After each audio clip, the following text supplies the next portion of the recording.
आज हम आदिकाल की धार्मिक स्थिति के बारे में विचार करेंगे। इससे पहले राजनीतिक स्थिति के बारे में हमने विचार किया था। धार्मिक दृष्टि से आदिकाल का समय अनेक प्रकार की धार्मिक विश्वासों और अनेक मान्यताओं से घिरा हुआ था। 7वीं शताब्दी के प्रारंभ तक धार्मिक वातावरण एक तरह से शांति था। धार्मिक सद्भाव बना हुआ था।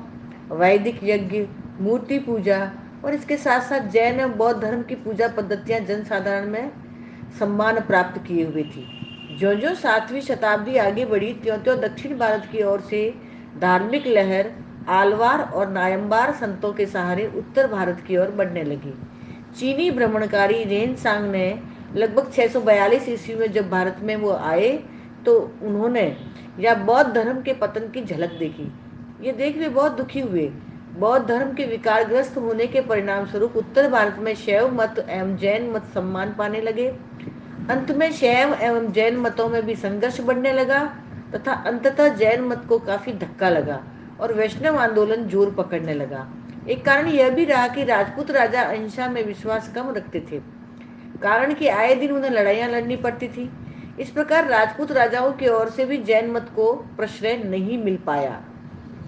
हिंदी साहित्य के इतिहास में बहादुर सिंह ने इसी प्रकार के विचार प्रकट किए हैं। राजपूत जाति अहिंसा मूलक सिद्धांत में विश्वास नहीं करती थी। आदिकाल के धार्मिक वातावरण पर राजनीतिक और सामाजिक स्थितियों का प्रभाव स्पष्ट था। डॉक्टर रामगोपाल शर्मा ने इस संबंध में अपने विचार व्यक्त करते हुए ये स्पष्ट किया है कि राजपूत राजाओं पर शैव मत का प्रभाव अधिक था। मध्य देश के गाहड़वार राजा स्मार्ट थे तथा मालवा के राजा वैदिक धर्म के समर्थक थे। गंगा और नर्मदा के अंतराल में कलचुरी वंश के शैव मत के प्रचार में लगा हुआ था। इसी वंश के प्रतापी राजा कर्ण के प्रभाव से काशी शैव साधना का केंद्र बन गई थी। धीरे धीरे स्मार्त मतानुयायी जनता भी शैवी होती जा रही थी। वस्तुतः समस्त उत्तर भारत में धीरे धीरे शैव मत बौद्ध एवं स्मार्त प्रभावों को स्वीकार करता हुआ एक नया रूप लेने लगा। नाथ मत का उदय इसी रूप में हुआ। हजारी प्रसाद द्विवेदी स्पष्ट करते हैं कि हिमालय के पार देश में प्रचलित नाथ पूजा बौद्ध धर्म को प्रभावित करके वज्रयान शाखा के नाम से प्रसिद्ध हो चुकी थी। डॉक्टर ईश्वरी प्रसाद के विचार से इस समय राजपूत शौर्य के उदय के कारण ब्राह्मण धर्म की विजय पताका सर्वत्र फहरा रही थी, किंतु बौद्ध धर्म भी अपनी जड़ें गहरी कर रहा था। उसकी महायान शाखा के मंत्र तंत्र, जादू टोने, ध्यान धारणा आदि के अनेक प्रभाव समाज के निम्न वर्ग के लोगों पर छाए हुए थे। जनता हिंदू साधुओं का जितना सम्मान करती थी उतना ही बौद्ध सन्यासियों का भी आदर करती थी। इस प्रकार के धार्मिक मतवाद का जनता पर प्रभाव बढ़ता ही जा रहा था। लोगों में आत्मविश्वास की कमी होती जा रही थी। शैव साधकों ने लोगों की 84 लाख योनियों में भटकने का भय दिखाकर कर्म के प्रति लगभग निरुत्साहित कर दिया था। धार्मिक स्थानों पर व्यभिचार, आडंबर, अर्थलोभ आदि दोष फैलने लगे थे। इसका शिकार बौद्ध विहार और हिंदू मंदिर दोनों ही होने लगे। पुजारी एवं महंत धर्म के सच्चे स्वरूप से दूर जाने लगे। धार्मिक स्थलों का मुख्य कार्य धन संग्रह था, जिसका पता महमूद गजनवी के सोमनाथ मंदिर को लूटने से प्राप्त धन से पता चलता है। धार्मिक अशांति के इस काल में एक बाहरी धर्म इस्लाम का प्रवेश भी महत्वपूर्ण था, किंतु इस्लाम धर्म का असर आदिकाल से अधिक भक्ति काल के साहित्य पर परिलक्षित होता है। आदिकाल तो बौद्ध सन्यासियों के यौगिक चमत्कार, वैदिक और पौराणिक मतों के खंडन मंडन, जैन धर्म का पौराणिक आख्यानों को नए रूप में गढ़ना आदि ऐसे धार्मिक तत्व थे जो जनता को दिग्भ्रमित कर रहे थे। धर्म और साहित्य के परस्पर तादात्म्य का सजीव उदाहरण आदिकाल में प्रत्यक्ष देखा जा सकता है। उदाहरण के लिए सिद्धों ने बौद्ध धर्म के वज्रयान तत्व का प्रचार करने के लिए जन भाषा में सिद्ध साहित्य लिखा। इन सिद्धों में सरहपा, शबरपा, लुईपा, डोम्बीपा, कणप्पा एवं कुकुरिप्पा प्रसिद्ध हुए।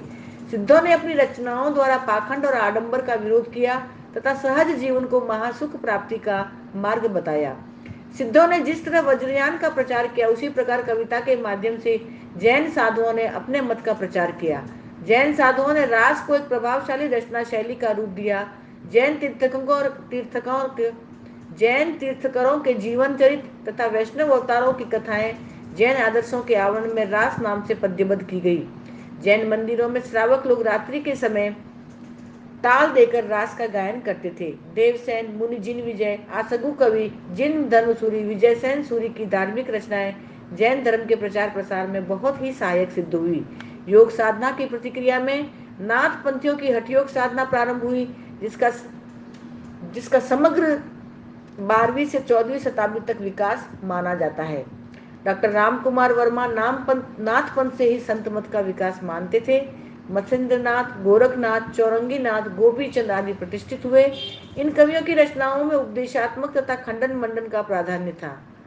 रासो साहित्य की प्रकृति वीर गाथात्मक थी, जो धार्मिक मतवाद की प्रचारक नहीं थी। इस प्रकार यह तो निश्चय कर ही लिया जा सकता है कि आदिकाल की धार्मिक परिस्थितियां आपसी खंडन और मंडन के रूप में प्रचलित हो रही थी। एक तरफ सिद्ध, नाथ और जैन मत था, दूसरी तरफ शैव मत अपना प्रसार और प्रभाव दिखा रहा था। लेकिन धर्म के नाम पर आडंबर बढ़ते ही जा रहे थे।